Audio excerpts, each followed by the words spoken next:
ಇವತ್ತು ನನ್ನ ಫ್ರೆಂಡು ಮನೆಯಲ್ಲೇ ಇದ್ದ ಅಂತ ಹೇಳಿ ಗಾಡಿನೂ ಎತ್ತಾಕೊಂಡು ಅವನು ಎತ್ತಾಕೊಂಡು ಇವತ್ತು ನಾನು ಹೊರಟಿದ್ದು ಲಾಲ್ಬಾಗ್ ಕಡೆಗೆ. ಲಾಲ್ಬಾಗಲ್ಲಿ ಗಾಡಿ ನಿಲ್ಲಿಸಿ ಟಿಕೆಟ್ ಕೌಂಟ್ರಲ್ಲಿ ಟಿಕೆಟ್ ತೊಗೊಂಡು ನಾನು ಸೀದಾ ಹೊರಟಿದ್ದೆ ಲಾಲ್ಬಾಗ್ ಒಳಗಡೆ. ಇವತ್ತು ಲಾಲ್ಬಾಗಲ್ಲಿ ಗಣರಾಜ್ಯೋತ್ಸವದ ಪ್ರಯುಕ್ತ ಆದಿಕವಿ ಮಹರ್ಷಿ ವಾಲ್ಮೀಕಿಯ ವಿಷಯ ಆಧಾರಿತ 217ನೇ ಪುಷ್ಪ ಪ್ರದರ್ಶನವನ್ನು ಏರ್ಪಡಿಸಿದರು.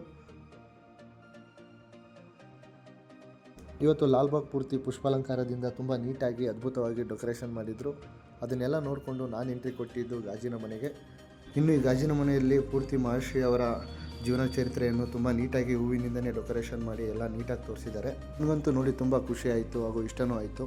ಇದು ನಾಳೆನೂ ಇರುತ್ತೆ ಅಂತ ಹೇಳ್ತಾ ನಿಮ್ಮ ಫ್ರೆಂಡ್ಸ್ ಆ್ಯಂಡ್ ಫ್ಯಾಮಿಲಿ ಜೊತೆ ಬಂದು ಬೇಗ ನೋಡಿ ಅಂತ ಹೇಳ್ತಾ ಅದಾದಮೇಲೆ ನಾನು ಬಂದಿದ್ದೆ ಸಮಗ್ರ ಮತ್ತು ಸುಸ್ಥಿರ ಬೇಸಾಯ ಆವೃತ್ತಿಯ ಮ್ಯೂಸಿಯಂನಲ್ಲಿ ತುಂಬ ನೀಟಾಗಿ ಎಲ್ಲ ತರಕಾರಿಗಳು ಹಾಗೂ ಸೊಪ್ಪುಗಳನ್ನು ತೋರಿಸಿದ್ರು ಹಾಗೂ ನಮ್ಮ ಹಳ್ಳಿ ಜೀವನವನ್ನು ಸಹ ನೀಟಾಗಿ ತೋರಿಸಿ. ಇದರಿಂದ ಹೊರಗಡೆ ಬಂದು ಈ ಮಕ್ಕಳನ್ನ ಏನಕ್ಕಪ್ಪ ಇಲ್ಲಿ ಬಂದಿರಾ ಅಂತ ಕೇಳಿಕ್ಕೆ ಏನು ಹೇಳಿದ್ರು ಕೇಳಿ.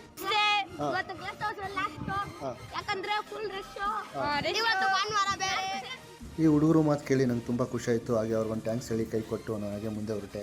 ಹಾಗೆ ಮುಂದೆ ಬರ್ತಾ ನೀರು ಕುಡಿಯೋ ಕ್ಯಾನಲ್ಲಿ ನೀರು ಖಾಲಿ ಆಗಿತ್ತು. ಹಾಗೆ ನೀರು ಕ್ಯಾನ್ಗೆ ಹಾಕಿ ಹಂಗೆ ನಾನು ಹೊರಗಡೆ ಬಂದು ಜ್ಯೂಸ್ ಕುಡಿತಾ ಮತ್ತೆ ಸಿಗುವ ಅಂತ ಹೇಳ್ತಾ ಈ ವಿಡಿಯೋ ಇಷ್ಟ ಆಗಿದ್ರೆ